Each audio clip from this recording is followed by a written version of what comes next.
We're going to talk about dramatic action. Over the course of this, actually my life, but the course of this pandemic, I've read over 100 plays and done script consultations on them. And in probably 90% of them, they could have more things happen on stage. Some of them have nothing happen on stage, and it's amazing. Just a lot of story from the past, a lot of X, Y, and Z. But it's really interesting how when you learn how to put that in your work, it is just great, and make that a point all the time, and have a kind of a system or an outline that you can look at and say, am I doing this? Is this working? And we'll talk about that. It relates back to my event map, but I've added some things to it. But it's really important because so many plays that I see, a lot of things aren't happening on stage, or they're not amped up enough, or it's not big enough, or it's not necessarily verbs, because a lot of verbs like talk is not a good verb for a play, or even conversation. It's not a good thing for a play, but it's really important. It's super important. So the question is, what creates focus in a movie? So what creates focus in a movie? When you watch a movie, what is creating the focus? The camera, exactly. And because of that, you can do things in films that you can't do in a play. So what creates focus in a play? Stuff happening. So basically in a play, things happening on stage creates focus. So ever been in a restaurant and someone broke a glass, right? And that's the only thing you have as a playwright to create focus. It's what's happening between the actors. It's just things happening on stage. Because as soon as there is not energy being passed back and forth between your actors, trying to get something from the other person, or change them, or convince them, or seduce them, or do something, X, Y, and Z, or if there's not things, real events happening on stage, like people fall or throw something or run off the stage and say, F you, and they don't come back, et cetera, et cetera, et cetera.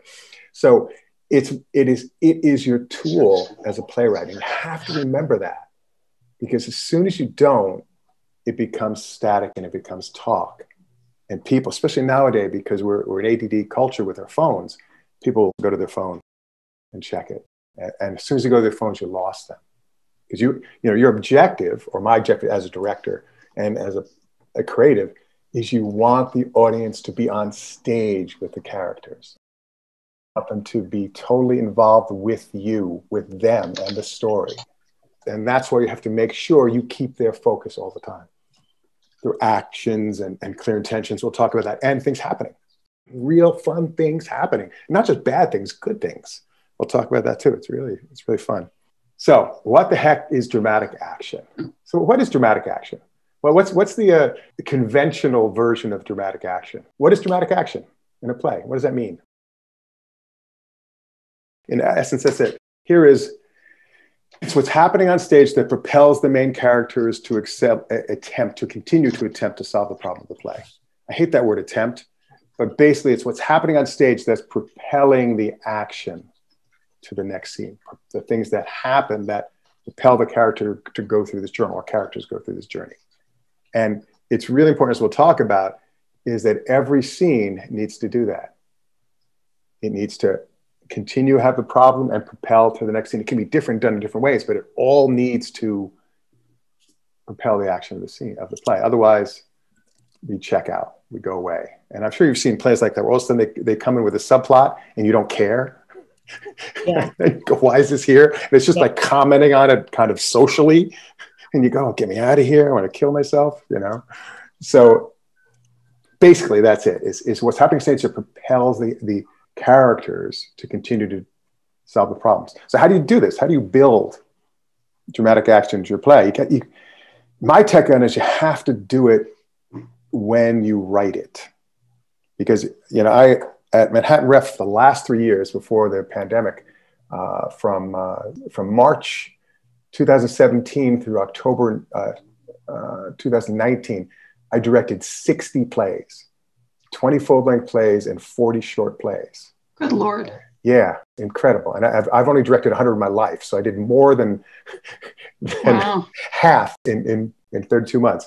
But what I learned was all about making sure things happen on stage, because a lot of plays didn't have that built into them. And you don't want to give it to a director. You want to mastermind the whole thing. Yeah, they can work with you and add some things, but you don't want to have them have to put in action at events that aren't there. You know, and I did a lot of it. I know how to do it, and things turned out remarkably well. Like remarkably, was probably, in my humble opinion, the most fun time of my life. I've never had so much fun just working with so many plays and so many people and so many different plays, and you know. But I was doing a lot of putting stuff in for playwrights, or asking them, we need to do this, something happens here, boom. And as a playwright, you need to write from dramatic action of your characters first, not from dialogue. Because a lot of playwrights will sit down and they'll start writing dialogue. And then it becomes not organic. You have to justify the dialogue. Does it make sense? So as a playwright, you have to say, how can I write these so it is organic and congruent? And the way you do that, you have to step into your characters' heads, and we'll talk about that. So you have to build your play first with dramatic action and then write it. And we'll talk about how to do that. This is something I've talked about a little bit on the podcast, and it's a really important thing, and I keep refining it. So some of this is some old language, and I may look at it again. But I actually created this idea. Well, I actually did it for years, but then I created when I did my 28-day, how to write a play in 28-day seminar, and refined it. And people are really digging it because it really works. But what you do, this is something called an emotional net map. And what you do is you plan your play from the beginning, the middle, the end, right? You write out the whole thing with clear events and clear actions and everything that happens before you even write it, before you even start doing the dialogue. I know it sounds crazy, but by doing this, your writing is going to be so much more congruent, and we'll talk about it. It's really not fun to do because a lot of playwrights really like to just be serendipitous, and there's something good about that. Like if you're doing a 10-minute play, you can be serendipitous. You can start the idea and let it come out, and then, oh, it might work, and then you can amp it up and make it work. But when you're doing a full-length play, you really have to remember the dramatic action that flows through it as opposed to retrofitting it into it and things like that. So it's really important. It really makes a big difference if you sit down and really plan it out, you know, and that's scene by scene, even beat by beat, with the events that happen in the scene and the actions, what's going on, you know, exactly, specifically. Okay, this is my friend. He passed away last year, Anthony Rubistello. He was on The Sopranos. And he was Tony Soprano's bodyguard, and he was on for like 5-6 years on the show. And he was just a mensch of a man. And we did a myriad of plays together. So this is an emotional event map from the first scene of one of the plays we did called Conversations with Dog. So let me read this to you. So basically, this is the emotional event map. Okay, first, you see angry playwright Ken, and he's fighting with his girlfriend in Central Park. So there's a big fight. They're fighting, bum, bum, bum. It starts off high intensity, bum, bum, bum. And she breaks up with him, emasculates him, and leaves. Boom. Clear stuff, boom, boom, boom. Great fun. Then a giant Sopranos actor playing a 300-pound dog, dressed in a full dog costume, enters, and he tries to playfully force Ken to play with him, right? By doing all these interesting things, but it's very active and fun. Ken refuses, goes to leave, and then the dog chases him, trying to eat him, chases him around, tries to eat him. So very clear actions. It's very actable. You could do it. We could all act it. Ken's freaked out, and he hides behind a tree. Okay? Then the dog starts to talk, which freaks everybody out. And he announces that he's from heaven, and he's there to save him, right? So these beats, clear. It's not just talking. It's I'm announcing, this is it, let's go, this is what's going to happen. Ken freaks out, tries to run away. The dog catches him, pulls him to the park bench, throws his body on top of him, traps him, and then demands that he rubs his belly. Ken refuses. The dog threatens again, and Ken rubs the belly. Right? So you see how that there are clear actions here: fight, emasculate, break up, chases, freaked out. You know, clear things that happen. It's really not about talk.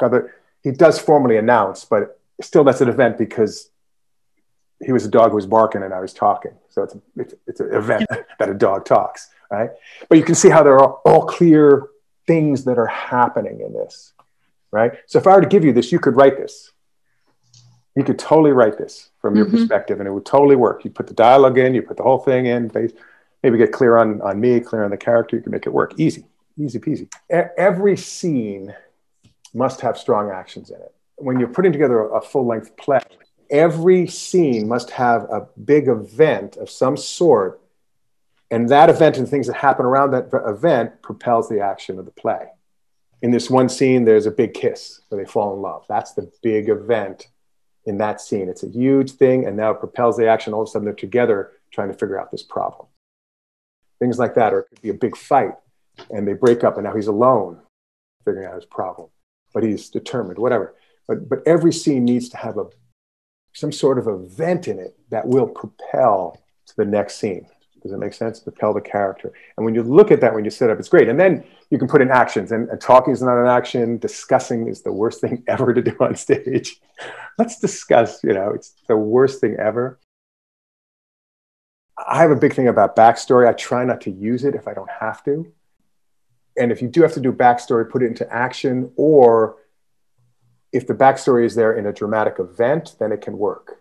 If it's a dark story that is really dramatic, then that can be an event. But you got to be careful with telling stories in the past, because if they're not really dramatic events, we're just going to go, why are you telling us this? Why? Why do we need to know this? And the reality is, if you have a guy who's a lawyer who looks kind of shady and a doctor who looks really nice, we will get that he's a doctor and he's a shady lawyer. We don't have to know the backstory of a shady lawyer. We don't have to know how good the doctor is. We'll see it. The actors embody it. We got it. Okay, let's go for the ride. It's interesting. It's fascinating to me. Yeah. And a simple story for backstory purposes is not an event unless it's big and if it's really important. A big fight is an event. Demanding and threatening is really great. I think seducing it's really not one action. It's a series of actions, but it's a great intention. My intention is to seduce this person and get this information from them, because there's so many ways to go in and, ways to have it happen. Seducing is great. I love it on stage. I think when it's done well, it's so compelling, And another thing in terms of building this event map, every scene has to have a clear event that propels the action of the play, but every scene must also in some way top the other scene. It doesn't have to be amped up more, but it could be another way the problem is bad, or it could be another thing. Like in musicals, often they do this where they change the genre of the song, and then they still have the problem. And then over here, another song. But at one level, when you build your map, it's really important to make sure that it's escalating in some way towards the climax, hopefully. The problem can't go away. It needs to escalate in some way. And there's a lot of different ways you can do it. It's not just amping it up. Amping up can work. Every scene must be unique in some way that somehow tops what was before. Does it make sense? I know that's a high bar to ask for, but in the plays that do that, it's the greatest thing. I went to see 2 years ago, The Lifespan of a Fact by four guys wrote it. But this play, for me, it was perfect because it dealt with a real issue, real strong issue. But it was about a fact checker. It was so great. Dan Radcliffe, he was so good. And I didn't think he was going to be good. He was a fact checker who was asked to fact check this essay by his publisher, who was Cherry Jones. And as he started to check the facts, he realized none of it was true. It was like, and then he ends up, he contacts the writer, and the writer is really rude to him. And then finally he goes out to California because he has like a weekend to get this done, and shows up at his door, right? And then Cherry Jones ends up getting involved, and she flies out. But the whole thing was so beautiful because it just kept escalating, And I remember I sat literally, I was up in the balcony with Jen, and I was literally on the edge of my seat the whole time, on the edge going, this is so beautiful. Wow. Just so, because it topped, it just kept getting crazier and funnier. And it dealt with a real issue, like what is truth in journalism? You know, it's a great play. It really is. It's wonderful. And it was a great production. But that's what you need to think about when you're plotting out your event map, is how can you make sure it escalates in an interesting and unique way as it builds towards the climax. I just did a podcast this week, and I was working on a script consultation, and I wrote, where's the wow moment, right? Because I do these real-time notes, and I never thought about that before. And that's another thing you need to put into your map. You need to have at least one wow moment, hopefully at the climax, but there can be other wow moments where things are unexpected. It's great theater when all of a sudden you've seen something, oh my God, that's crazy. You know, and you go, whoa, and you literally, sometimes you even reel from what you see on stage because you're so involved. You go, oh my God, that's nuts. I love it. So you also want to think about that, you know, at least at the climax, you have that be a wow moment where it's insanely amazing, something insanely amazing happens, but also elsewhere. You know, we did a wonderful play about 3 years ago now. It was a lesbian love story, and it was about two women who knew each other when they were in high school, and they had a brief moment together, and it was wonderful. But in the course of the play, there was a kiss where they hook up and they kiss, and I was talking to the player who was just the greatest, and I said, "This needs to be a real kiss.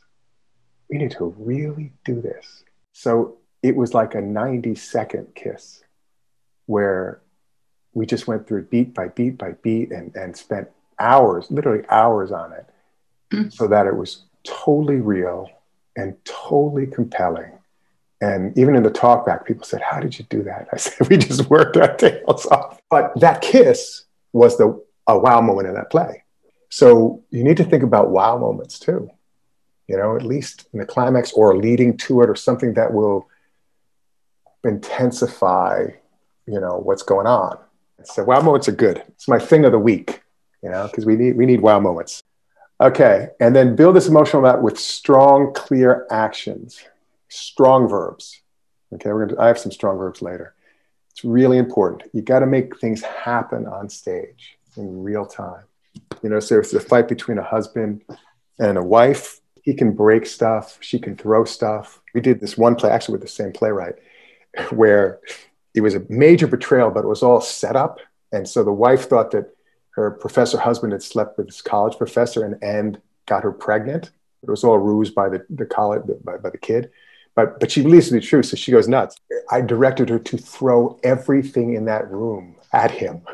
Because if someone does that, you would just go, and it was great. And we set it up beautifully, and she went crazy. So it wasn't about words, like how to do this. It was like, I want to kill you. And it was so compelling and so fun and so real. Because when you're betrayed, especially when it comes in left field, you're not in control of anything, you know? So that was just a fantastic one. But that's also me, because I love when plays end and the set is a mess. It's like one of my favorite things. Makes me think I've done a good job. So you've got to think that way, is how can you have things happen on stage that aren't arbitrary or too big? They have to be congruent with what you're doing. But sometimes we'll just make small choices. Like, you know, work with actors, I discover this all the time. And actors are my best friends when I direct, because they make me look good. They give me ideas, and I go, "Oh, let's do that," or "Let's try your ideas." It's the greatest thing. A lot of actors are so afraid of overacting that they'll underact, you know, and I'll say, "Let's take this even further. And, you know, it's okay if you're bad, but let's just see. Find that thing inside it and let's just go for it."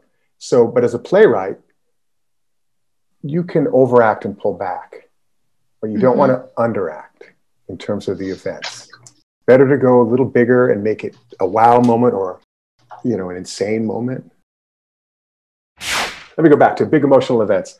Someone going to his therapist and complaining that his life is a mess is not a strong action. He's just complaining, right? Someone going to a therapist complaining about his life and then threatening to kill himself right there is a strong action. And I failed to mention this.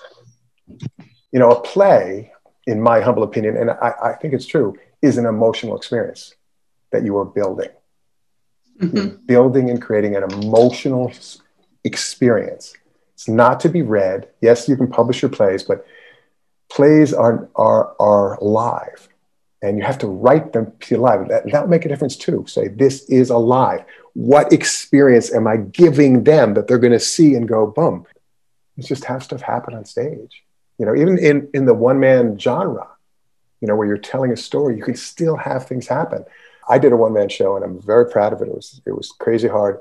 You probably heard me talk about this on the podcast if you listen. I got PTSD from doing yoga when I was at 40, and it was bad for 3 years, and my body would bounce around. I can't tell you, it was a big mess. I was committed to solving it, and I did. And the reason I was committed to solving it is I wanted to tell the story, to help people. That was the gig. And I'll always believe in possibility. Even when I'm bouncing around, I'll believe in possibility.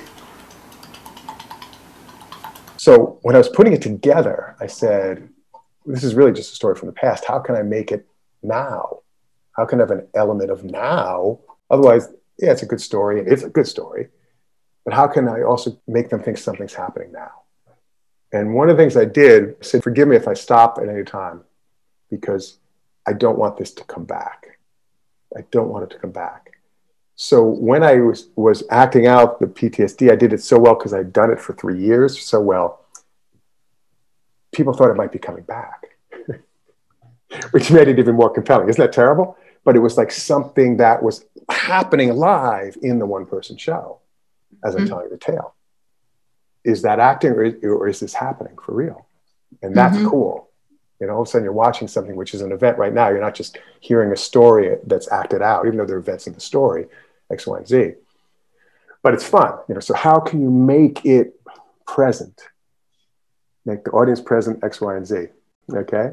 So create clear action and events and build this map. Take some time with it. Take a couple days, depending on what your hourly workflow is. And you'll love it. You will love it. And there's more to it though. Okay. So here's the next piece of the puzzle. So when you're writing, okay, so you build your event map. Okay. So when you're writing, write from the character's perspective. And we're going to talk about how to do this. What are they fighting for? What do they want? What's their intention? And what is the other character? What's their intention? What do they want? What are they fighting for? What are they fighting against? What are they trying to change and how? Or what are they trying to avoid? You know, there's also avoid. Think about it. This character's trying to avoid having a fight. You know, it's funny. In a relationship I was in, I used to always say, you know, I don't want to fight. I just don't want to fight. That's the one thing I don't do. And I was fighting about not fighting. Is that the greatest thing? I was fighting about the thing I wanted to avoid. Is that the greatest thing? And one day it hit me. And I went, oh, I could just stop that. Fantastic. You know? Fantastic. But this is what you want your characters to be like. You know what I mean? Where they're avoiding or they're, you know, but look at what they're trying to do, how they're trying to change the other person. What are they trying to have happen in the scene? Okay, and there's other things too. But when you really get clear on that as if you're an actor, boy, is it great. I was an actor first before I started writing plays, and it really helped me because it was always about doing things. And thank God for it. It's great. I love it. 20 years ago, I wrote a play about my dating life because it was wacky. The play starts where there's a huge fight because he says the wrong thing, and his blind date like beats the hell out of him, and it's the greatest thing ever. And at one point, she's on his back, like pulling his hair, and he puts his hand and goes, "Waiter, check, please." It's the greatest thing ever. It's the greatest thing. But it's a great way to start the show to say he's having a problem with his love life. We got it. You know, we totally get it. It's happening right now. We see it. We're not just hearing the character go, oh, I wish I could find a girl. We see it there. Now we're going to break this down a little bit. And how do you write from the character's perspective? So there's a couple things that I want you to think about. You need to start with strong emotional states, not necessarily strong, but emotional states when they come into the scene. You need to say, where's this character coming from? Was it an annoying day at work where he's coming home? Right? Because that will affect how he communicates.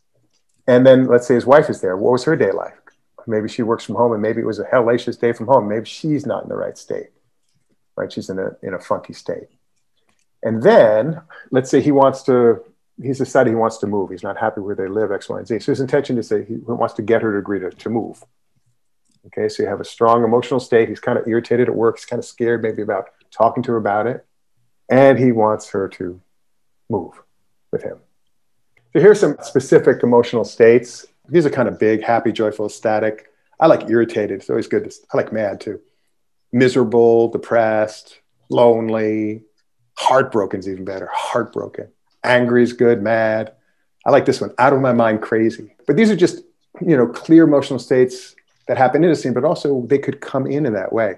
In the Past Perfect, the lesbian love story I directed, the show starts with a mother in a huge argument with the daughter, and it's great because while they're arguing, we get all the backstory. It's just really so beautiful. They're going at it, mother and daughter, boom, and we're learning about them. And we go, wow, fantastic, great. And then here's some clear intentions. We're gonna kick some around in a second. I'm gonna get her to forgive me. Right? I want her to say, I forgive you, Ken, you're a good person. Right? That's it. I want to make him kiss me. Right? A lot of ways to do that. I want to make him so uncomfortable, he'll leave the room. That's really actable.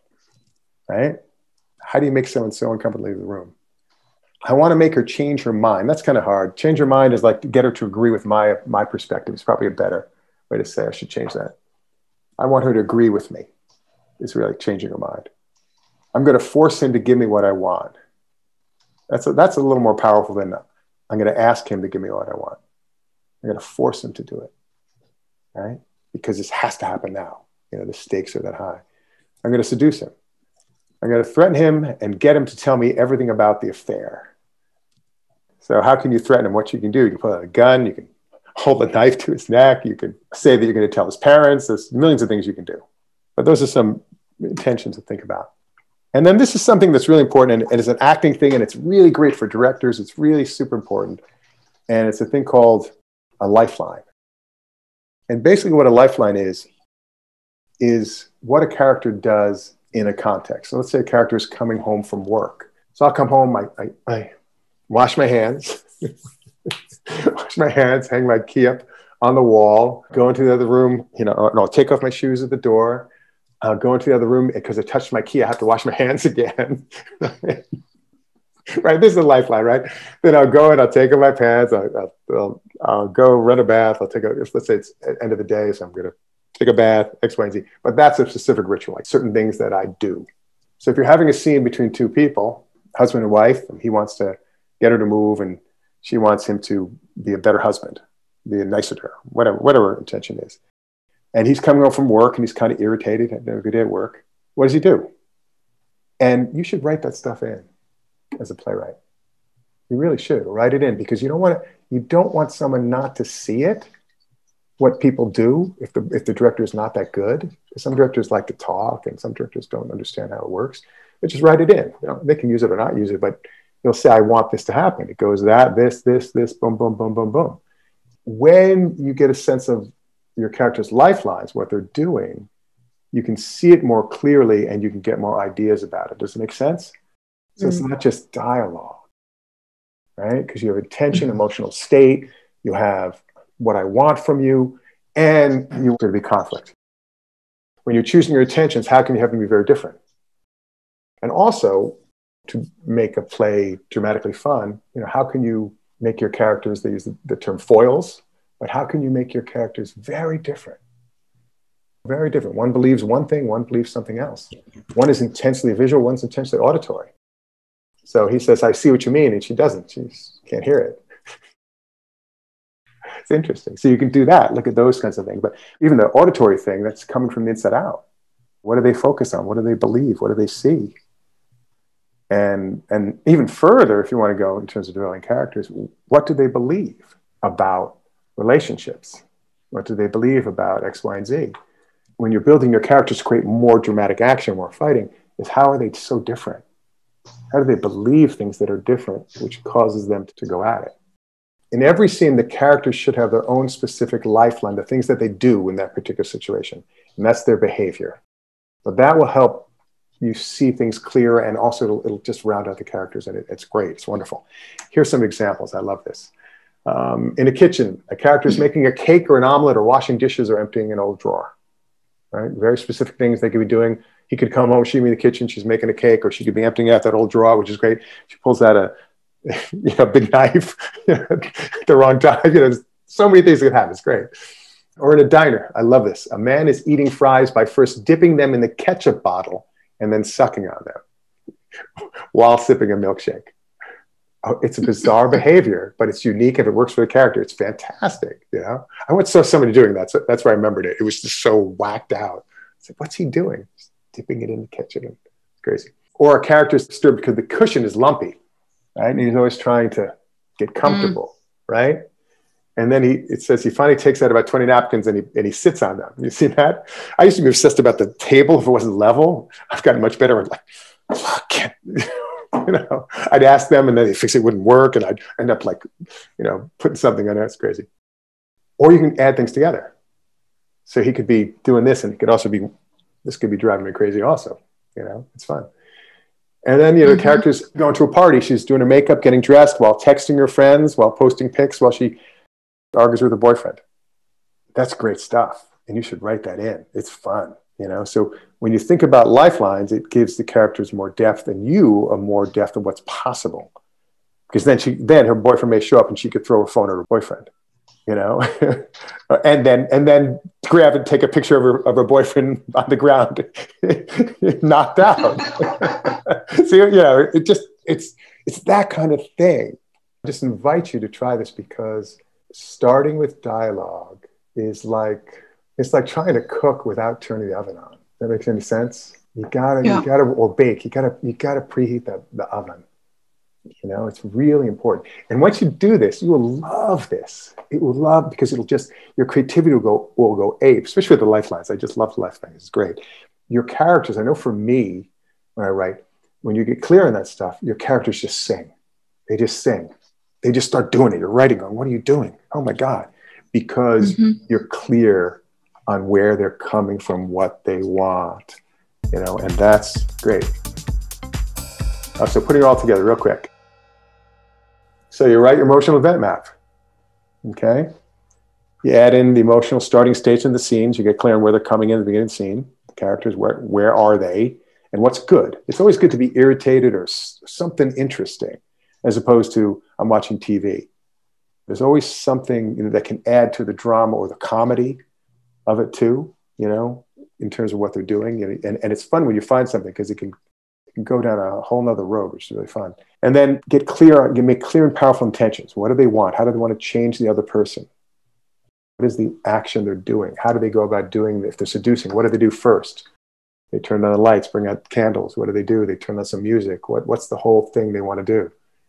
See how that can work? If you say, she wants us to do something, then you go, how do you do that?